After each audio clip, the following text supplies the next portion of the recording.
أعوذ بالله من الشيطان الرجيم بسم الله الرحمن الرحيم يا أيها الذين آمنوا لا تدخلوا بيوتا غير بيوتكم حتى تستأنسوا وتسلموا على أهلها ذلكم خير لكم لعلكم تذكرون فإن لم تجدوا فيها أحدا فلا تدخلوها حتى يؤذن لكم وإن قيل لكم ارجعوا فارجعوا هو أزكى لكم والله بما تعملون عليم. سورة نور کے سلور قوانین مخ کے ذکر شو د اصلاح د معاشرے د پارا. اولا قاعدہ چې زناکار دے زناکار دا دیل سزا ورکئی او رحم پہ مکوئی. معاشرہ با ال سمیگی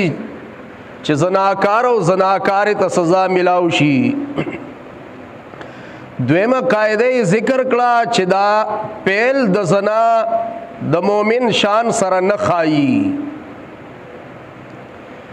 دریمه قاعده مخکې ذکر شوا چاچی په پاک دامنو باندې الزام ولګو حد قذف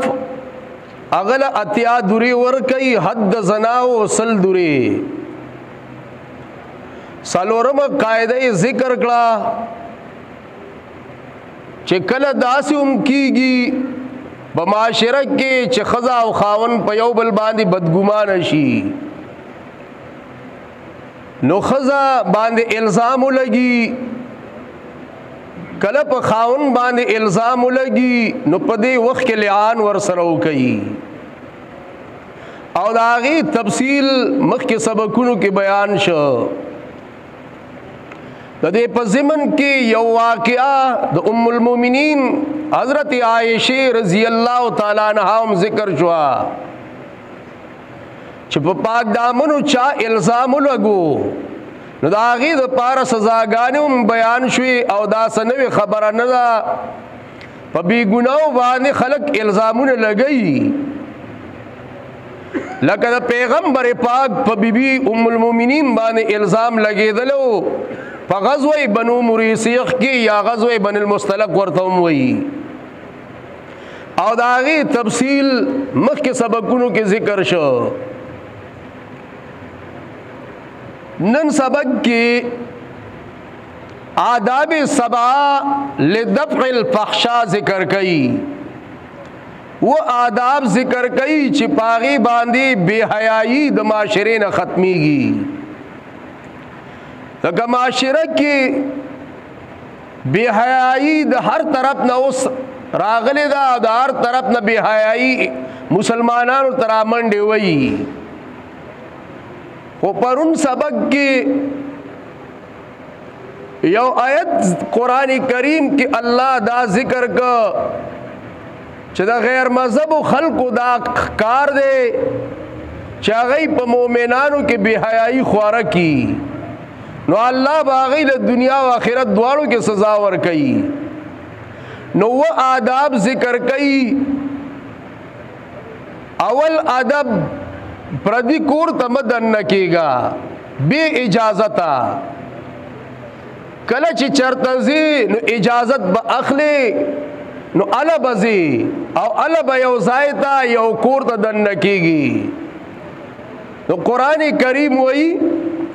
یا ایها الذین آمنوا لا تدخلوا بیوتا غیر بیوتکم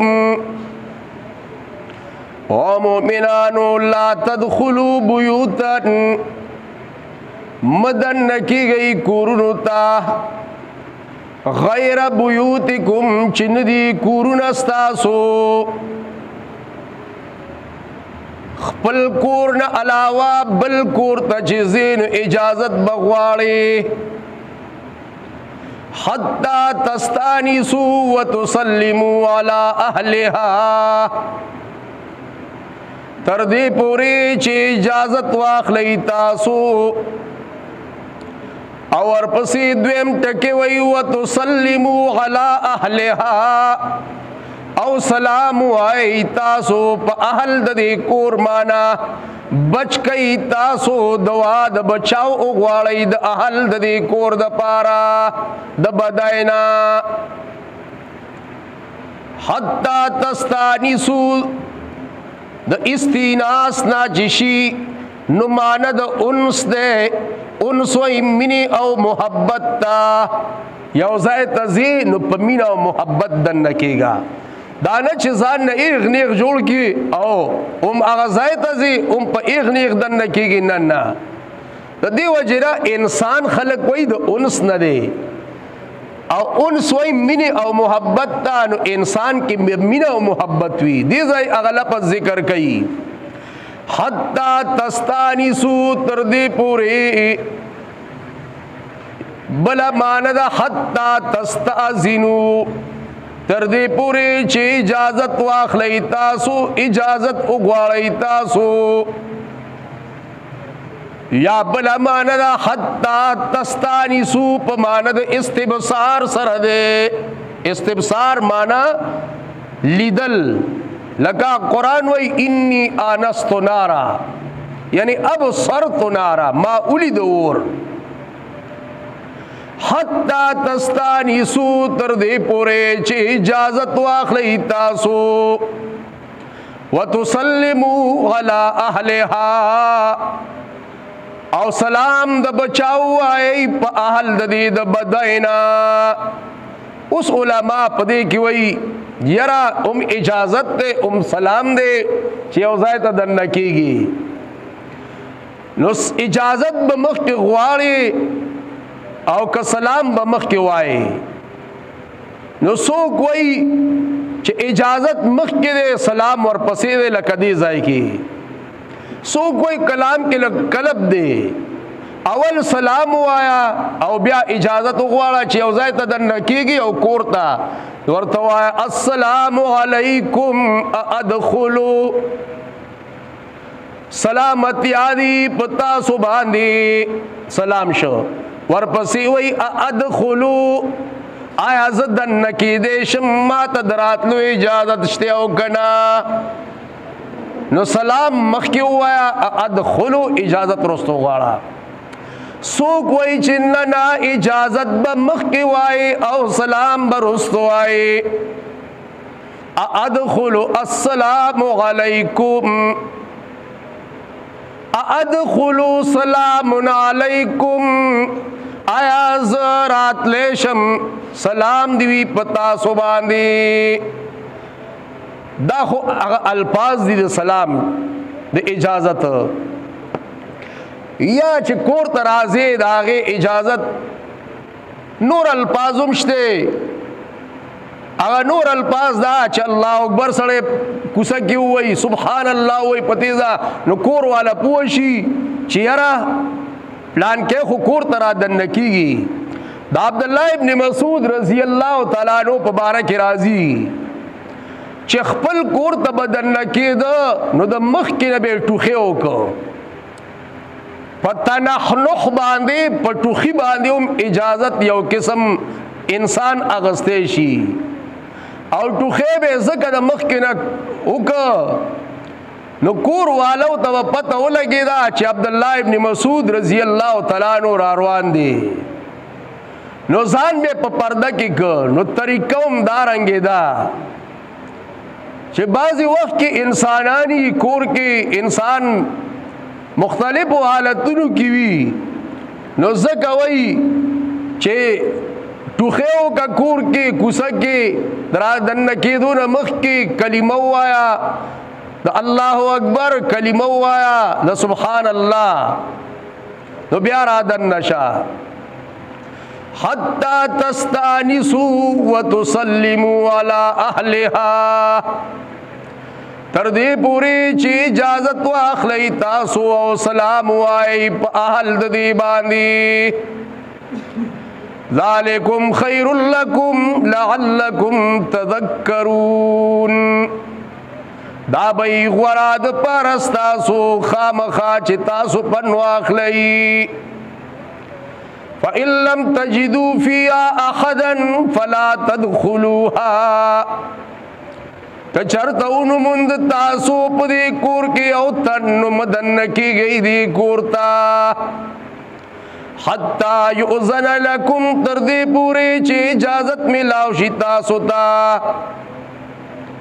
وإن قیل لکم ارجعوا فارجعوا هو ازکا لکم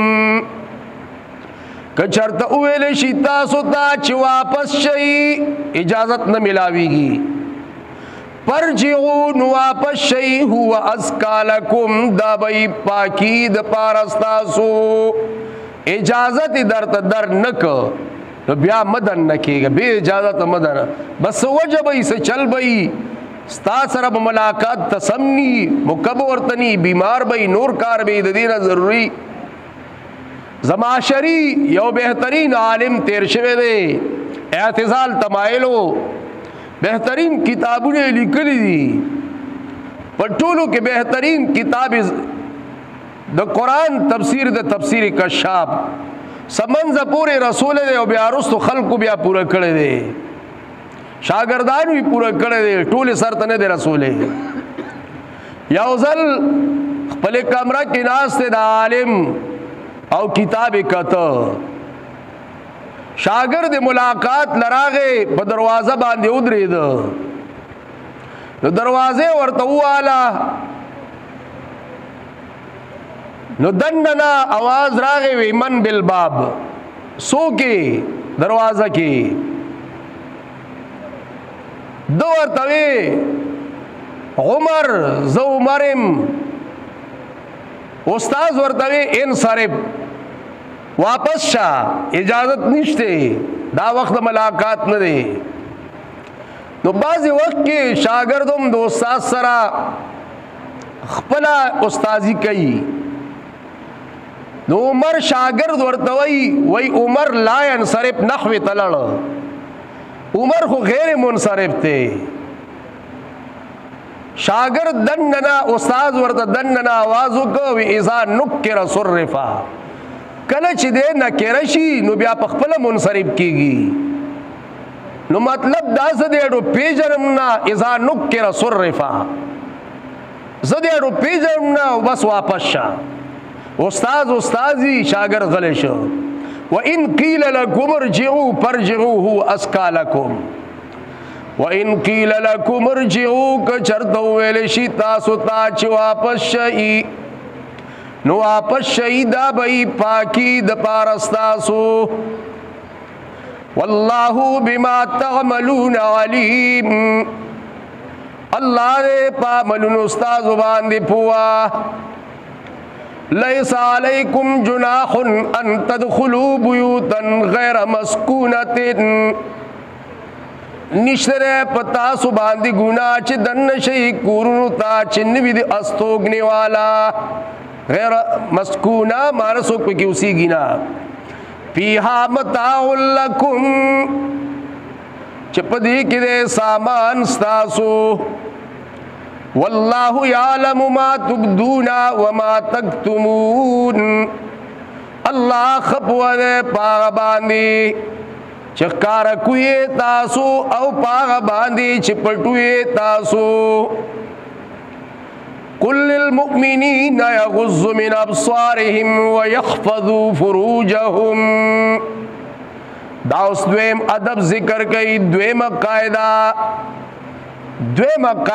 چې پاغي باندې دفع د پخشاو کیږي او د معاشره اصلاح کیږي هغه دا چې شیطان ورکی وسوسه ولواچولا پردی سړی ته وی یرا کور ته دن نشا بے اجازتا پردی کور ته دن نشا نو الله قرآن راولېږه چې لا تدخلوا بیوتا غیر بیوتکم حتی تستأنسوا وتسلموا علی اهلها، چې سړی پردي کورونو ته نه دننه کېږي د هغې دفاع الله راولېږله. شیطان راغی اوس هلک له په زړه کې وسوسه واچوله چې یاره په لاره باندې کله کله یو ځای ودرېږه، کله بل ځای ودرېږه، کله حجرې سره، کله دکان سره، کله د جماعت خوله کې داسې ودرېږه، کله د سکول خوله کې، کله د کالج خوله کې، چې دا زنانه کم ځای ډېرې تېرېږي را تېرېږي. نو لږ غوندې بره خو ګوره، ادا د خدای نعمتونه دي، نو په دې کتو باندې څه کېږي؟ الله قرآن راولېږه چې مؤمنانو ته ووایه چې نظر کته کي او د خپلو پرجونو حفاظت وکړي. قل للمؤمنین یغضوا من ابصارهم ويحفظوا فروجهم،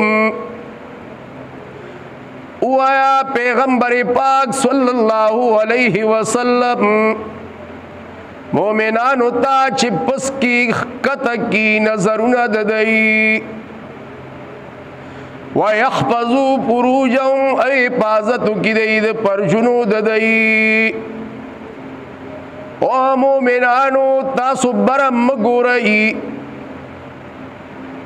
او د خپلو شرمګاونو حفاظت کوي.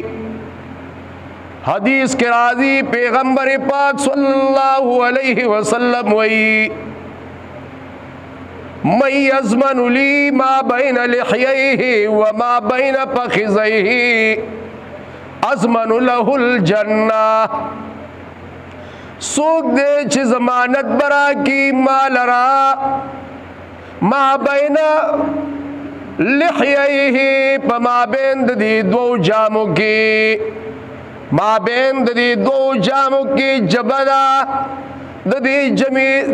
جبی ضمانت بمال سوکرا کی چی دا بز غلط نخوزم پسول بنخوزم بکواس پپنکم. نہا رسول اللہ صلی اللہ علیہ وسلم عن قیل وقال وعن کثرت السؤال، نبی علیہ السلام د پزلو خبرنا منواله کړه دے او د ډیرو تپوسونو نه بے ضایع نبی علیہ السلام منواله کړه دے. نبی علیہ السلام وی من یضمن لی ما بین لحییہ وما بین رجلیہ، سوک دے چې ضمانت برا کی مال را د جبې د او د شرمګاه د چې غلط ځای کې دا دواړه بان نه استعمالیږي، نو چې چا مالا د دې دواړو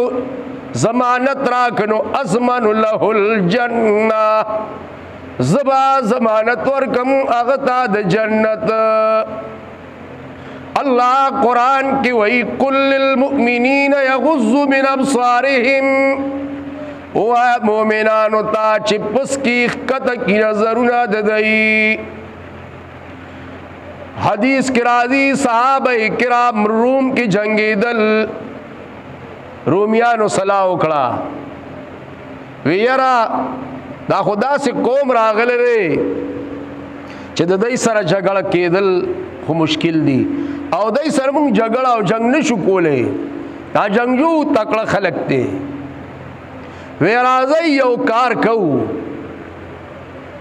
دا خلق داسې خلق دی چې دای چرتا زنانه نه دلی دلی جنکای نه دلی دلی. د روم خلق نهایت خسته دی،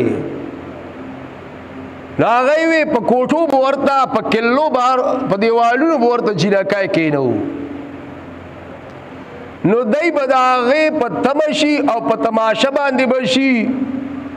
او موږ په غشي شروع کو، نو موږ په پته ومو دغه شان چلیو که د روم په کلو په کوټو په چتونو باندې خسته جنکای په روم کې وکته او راي اوسته کینولې. صحابه چې کله روم ته دنګيږي امیر تپر تولگی دا امیر د جماعت تا امیر حرب تا چې دغه شان رومیانو دا پروګرام جوړ کړی دی دا هغه خپل قوم راجمع ک ورته وایي اسمعوا واطيعوا زما خبره ومنئ او زما تابعداریو کوي او زما قومه قال الله تبارك وتعالى في كلامه المجيد قل للمؤمنين يغضوا من أبصارهم ويحفظوا فروجهم مومنانو توایا چې نظرونه بخکته کی او د خپلو شرمګاونو به حفاظت کوي نو اوس چې تاسو دنه کیږئ نو برابر نه ګورئ خپل کار به کوئی جهاد به کوئی صحابي وای چې روم مونږه پتک بازار نه پورې ووتو او چې آبادای نه بارو دیو یو تپوس کوي د بلنا یره دا خار سوچتو بل ورته وای یره امیر ویلو چې برابر نه ګورئ نو ما خو نه دی کتلی ما نه دی لیدلې کتا لیدلې نو ترا ته وای چې دا خار سوچتو هغه وای ما ته هم پته نشته ما هم د امیر د حکم اطاعت کو ما بر نه دی کتلی دا سه قوم الله پیدا کړو چې امیر ورته یو زلوې برابر نه ګوري کته به ګوري نو چې د امیر د حکم دومره تابع دي نو د الله د حکم به څومره تابع وو نو هغه ته بیا روم او پارس او بل کیسر او کیسرا دا ورته ټینګېدل یو سات کې پتا کول یو مین کې پتا کول بیا او بیا پته مندلې دا سے خلق شیو شاعر دا غي بارک کوي کأن ربک لم يخلق لخشيته سواه من جميع الناس انسانا تبوای چې الله د خپل یری د پاره دک خلق پیدا کړو په دې ټول عالم کې صحابه کرام چې صرف په دې ټول مخلوق کې دنیا کې الله نه یریږي نو دغه صحابه کرام یریږي كل المؤمنين يغضوا من ابصارهم ويحفظوا فروجهم او دا لاسکه اغه د امیر د حکم داسې اطاعت او تابعداري وکولا چې اوزل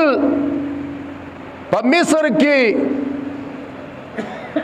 حضرت سعد رضی الله تعالی عنہ را روان دي امیر دي او حضرت مغیرہ رضی الله تعالی عنہ نو مصر والو ورله چوړای لسای د ورکو چې موږ دې خپل چوړای جوړو مصر کې او ځاله کوټه موټه جوړو هغه ځای ورنک نو هغه را روان شوې ځنګل د چا دینا ځای چې ځنګل ته ځو ځنګل ترانل او په ځنګل کې امیر حکم وکړ چې ونه بوو خلق ورته وی وداخل غټ ځنګل له پدې کې لوی لوی اجدهاګان دي خاماران دي ماران دي درندگان دي زمری دي نور شلون کې زناور دي تاسو ځنګل کې بس وخت روي امیرو هغه زدي ځنګل والته یو پیغام وام او هغه نه بعد د بیا خپل کار کو چوړای بجوړو ونی بوي امیر راغه زنگل تودرید زنگل توئی یا حشرات الارض والسباق نحن اصحاب محمد صلی اللہ علیہ وسلم ونحن داخلون بها فارتحلوا منها فمن وجدناه قتلنا اے دې زنگل زناورو مونږه صحابه کرام یو د محمد رسول الله صلی الله علیه وسلم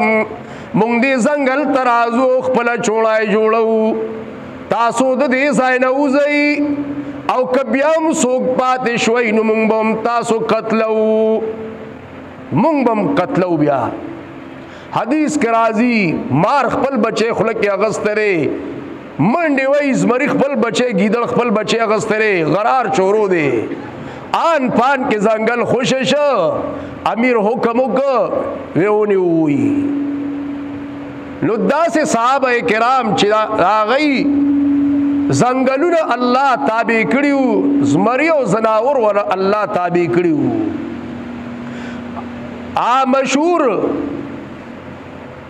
یو غلام دی د موسی بن نصیر غلام دی، طارق بن زیاد. طارق بن زیاد کله چې الجبرالټر ته پورې وته او دای پته کو چې اوس ورته موجوده وخت کې سپین وایي، د سپین خلک ډیر بے حیا بربند خلک دی. نو چې د دریاب اړخ لړ او پوری وزي، نو د کشتو په ذریعہ باندې پوری وتلی دي او خپل قوم خپل ملګری ورسره دي. او چې پوری ټول راجمع شو، کشتای راجمع کړي او تله ورته وو طارق بن زیاد. دا یو غلام دی، ګوره د موسی بن نصیر غلام دی. چا ورته طارق دار څه چلو کو پوری خو مونږ راووتو، که مونږ شکست خوړو مونږ به بیا په کومه لارځو چې تا کشتی وسوځولې په دریاب باندې. هغه ورته وی زما کاته کې دا شی نشته، یا به دې ځای کې شهیدان کیږو یا به دا ملک پته کوو. نو چا ویلیو طارق کې بر کنارے دریا چو سپینه سوخت، گفتن دکاری تو عقل خیرت خطاست، خندیز دست بسر شمشیر برد و گفت الملک ملک ماست که ملک خدای ماست. طارق بن زیاد کله چې کشتای راجمع کړي او تله ورته وی سوځولې، گفتن دکاری تو عقل خیرت خطاست، وی یر دادی ناروا کارو که ناپو سڑی دا عقل نا خلاف دیو که. اگو تاوی نانا توره اخپلا دتی کی نارا بار کڑاو پاغی اللہ سراخ که، وی ار ملک ماس کے ملک خدای ماس. وی خاندل ہر ملک زما ملک تے، کم ملک چرا اللہ ملک تے، یا بنن دیزا شہیدان کیگو او یا بنن دا ملک پتہ کو. اورل الملک پتک سپین پتک کل المؤمنین یغض من ابصارهم ويحفظوا فروجهم. صحابی حضرت سفینہ رضی اللہ تعالیٰ عنہ زنگل کے ملګرو سره ښکار د پاره روان دی، ملګرو نه ګډوډ شو. چې ګډوډ شوی دی نو لوی زنګلو لار ترې خطا ده، حیران دی چې خدایه څه وکړم. زمری مخې له ورغلی دی، زمري ته وایي انا سفینه، زه سفینه یم او صحابی د محمد رسول الله صلی الله علیه وسلم. مان لار خطا شوی دا پدی زنگل کی، ما تلار برابر کا. زمرے راغلے دا حضرت سفینہ مخی طرف لمنی نیولی دا، مخی تروان شوی دے شارع عام تے اخکلے دے، سرور تشڑی چیز سفینہ دانی غلار دا. دا سے صحابہ چې دا زمری الله ورله تابع کړي، ولې هغه د امیر د حکم تابع او پابندو، نو د الله د حکم به ولني پابند چې کل المؤمنین یغض من ابصارهم. او مؤمنانو ته چې قطع کی او پس کی نظرونه ددای، ويحفظوا فروجهم او حفاظت کی د شرمګاونو ددای، ذالک اسکا لهم دا بی پاکی ددای د پارا. ان اللہ خبیر بما یصنعون، یقینا اللہ خبردار پاغ باندی چی دئیے کئی. وکل المؤمنات یغضضن من ابصارهن ویحفظن فروجهن. دا اس بل ادب ذکر کئی، درم ادب دو آداب ذکر شو، دا آداب سبعونا، دا درم ادب دا زنانو بارک دے. انشاءاللہ باقی بوا سبا کی خیری ذکر کو. واخر دعوانا